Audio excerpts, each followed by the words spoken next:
Baiklah, pada kesempatan di bulan Ramadan ini, kita akan bahas bersama Kiai Haji Profesor J.E. Muslimin MA, PhD, tentang Ramadan sebagai momentum hijrah. Untuk mengetahui lebih lanjut, untuk mengetahui lebih dalam lagi, mari kita berdiskusi dengan Pak Kiai. Baik, Pak Kiai. baik. Nah, Silakan. sesuai dengan temanya tadi, Ramadan sebagai Ya. momentum hijrah ini. Ya, Apa sih arti gitu Ya. menyebut Ramadan, apa sih yang disebut dengan Ramadan itu sebagai momentum hijrah? Jika perubahan yang terjadi itu hanya bersifat sementara, emosional, dan berhenti pada ritus, bukan pada arah hidup yang nyata itu. nah, ini kesalahan yang fatal. Jadi manusia itu selalu menemukan atau memerlukan etapa-etapa dalam hidup. Etapa pertama kita hidup adalah masa kecil kita. Disebut juga daurut tufulah. Dulu ketika ilmu psikologi belum semaju sekarang, Yeah. mungkin kita menganggap atau manusia menganggap bahwa anak kecil itu sesungguhnya sama dengan orang dewasa, hanya postur tubuhnya mini. Nah, jadi disebut dalam salah satu kitab, dalam Daurut Tufulah itu anggapan orang adalah at-tifl musagharur rajul.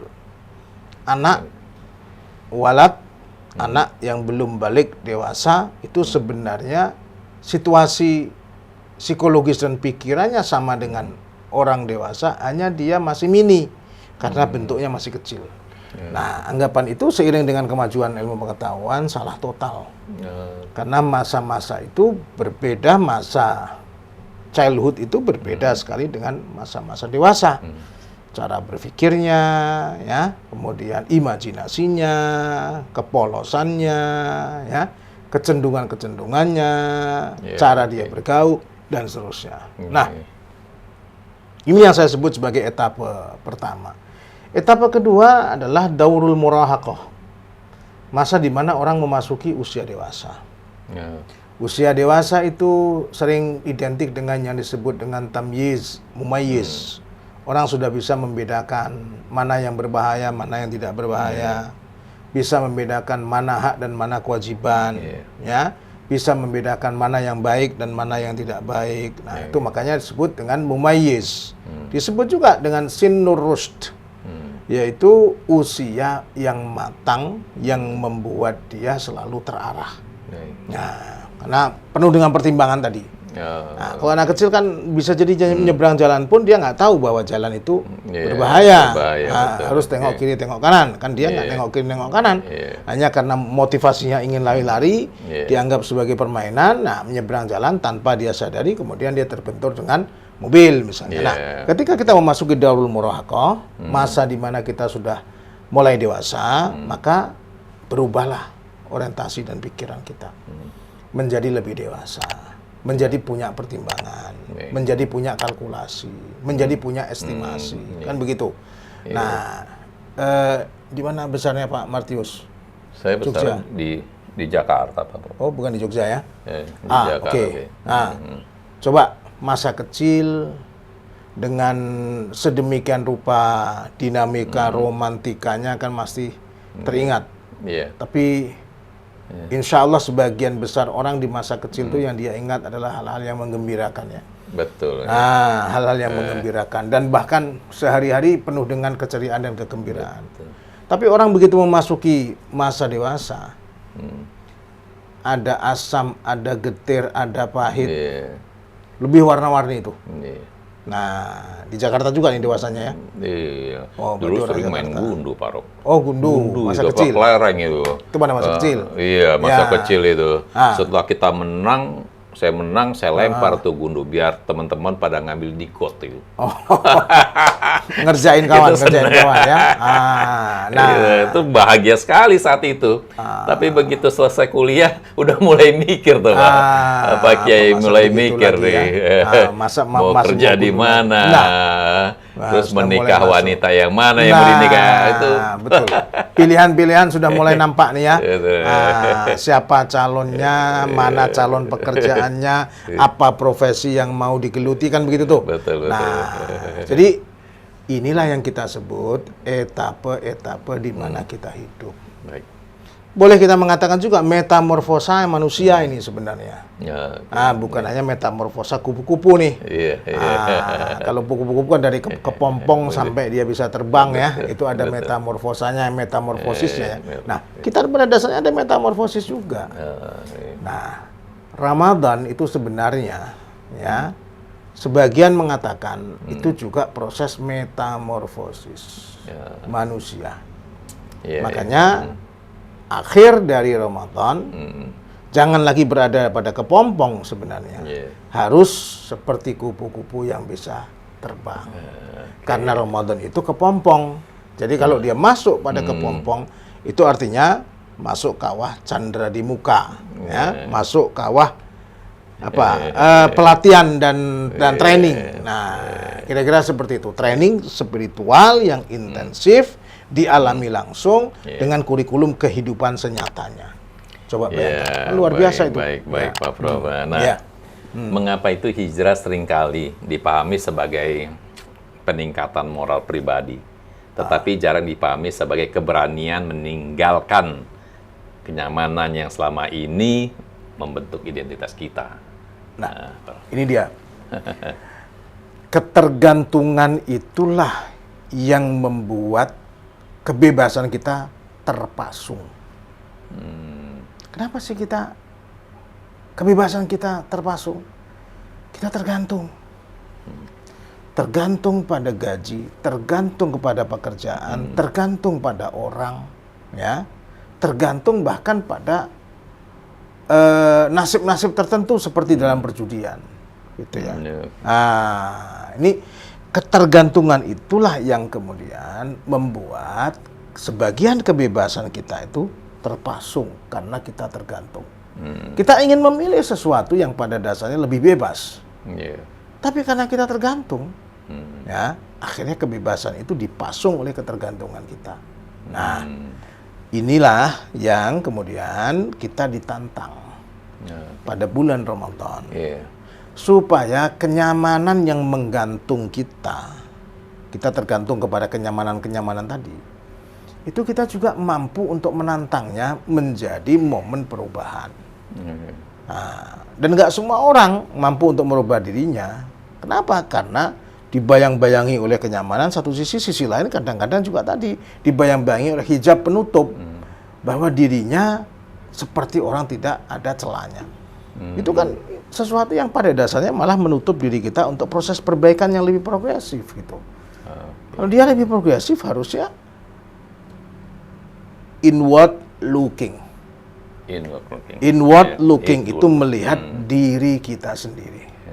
Jangan kita hanya outward looking terus. Kalau kita hanya melihat keluar terus, melihat orang terus, tidak berkaca diri kita seperti apa, sebenarnya juga nggak terlalu banyak manfaatnya kita melihat orang, mengomentari orang, memonitori orang. Nah, tapi apalagi ditambah dengan menjelekkan lagi. Nah, tambah dengan menjelekkan. Tapi ya sebagian hobi orang ini dan merasa dia sangat menikmati kalau dia mengomentari orang kan. Nah, maka di Ramadan itu juga salah satu hal yang tidak boleh dilakukan adalah menggunjing orang. Dan tidak boleh dilakukan adalah mendowngrade orang. Maka hal-hal itu diminimalisir. Tapi lagi-lagi inward looking, harus berani untuk melihat dan berkaca siapa diri kita dengan segala plus minusnya tadi. Dan tidak mungkin kalau kacanya baik, kecuali kacanya dibuat buram ya. Kalau kacanya baik, masa ada orang semua posisi kebaikan semua, kan nggak ada. Maka buatlah kaca terbaik untuk bisa kita berkaca pada saat bulan Ramadan, khususnya jika kita ingin memaksimalkan dalam proses kepompong tadi untuk berhijrah tadi. Begitu.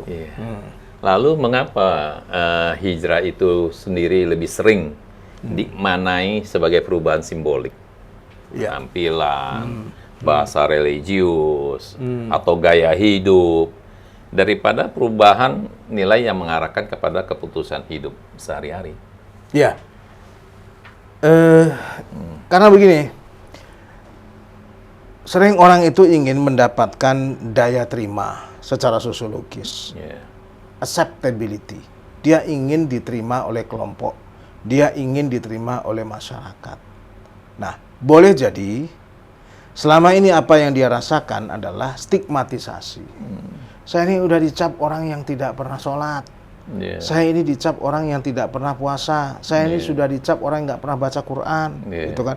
Saya ini dicap sebagai preman. Nah, itu kan stigmatisasi tuh. Ya. Nah, cara supaya dia mudah untuk bagaimana diterima secara sosial, kadang dia juga harus merubah dari hal-hal yang bersifat simbol tadi. Oke. Nah, Iya, makin sering dia ke masjid, makin sering dia pakai pakaian gamis, boleh Iya. jadi begitu. Makin sering dia pakai kopiah, makin sering dia macam-macam itu. Iya. Nah, sebenarnya maksudnya adalah supaya acceptability-nya secara sosial itu lebih baik. Nah, itu juga sebenarnya bentuk dari hijrah juga. Tapi Oke. jangan hanya berpikir hijrah itu sampai pada titik yang eksternal itu saja. Tapi harus lebih menyeluruh. Itu sebenarnya yang lebih baik. Gitu. Iya. Ya. Jika hijrah itu berarti berpindah dari satu keadaan tadi ya Baik. kepada keadaan lain, tentu kan keadaan lain tentu keadaan yang lebih baik begitu Ya, ya, ya. atau ke arah yang lebih baik. Ya. Terus apa sih yang secara konkret itu harus kita tinggalkan sekarang gitu, bukan nanti terkait dengan hijrah tadi ya? Kita harus meninggalkan suasana yang membuat kita tidak berkemajuan. Nah, Baik. Ramadan, nah, coba bayangkan. Yang kita sukai apa? Sayur asem. Iya. Kita tinggalkan. Kita nggak makan sayur asem. Iya. Yang kita sukai apa? Misalnya, ya, kita ingin supaya mengkonsumsi barang-barang atau mengkonsumsi makanan atau minuman sebanyak mungkin. Pada saat Ramadan, kita tinggalkan itu semuanya. Iya. Nah, ini kan physical change-nya itu jelas. Iya. Pola konsumsi kita rubah. Iya. Pola hidup juga sering kita rubah. Gitu kan? Nah, yang belum sekarang adalah mindset-nya itu.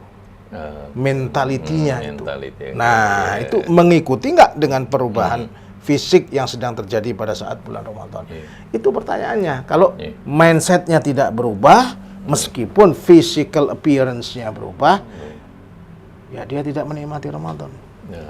Gitu. Oke. Ya. Baik, kalau gitu Pak Kiai, terima kasih atas pencerahannya Pak Kiai. Baik. Baiklah, Bapak dan Ibu sekalian, diskusi kita pada sore hari ini bersama Pak Kiai Haji Profesor J.M. Muslimin, MA PhD, seputar topik Ramadan. Kiranya apa yang sudah kita bahas, apa yang sudah kita ulas, dan apa yang sudah kita diskusikan memberikan pencerahan buat kita semuanya. Sebelum kami akhiri podcast 9 ini, kami senantiasa mengingatkan, tegakkan hukum dan berikan keadilan. Terima kasih atas perhatiannya. Wassalamualaikum warahmatullahi wabarakatuh. Waalaikumsalam warahmatullahi wabarakatuh.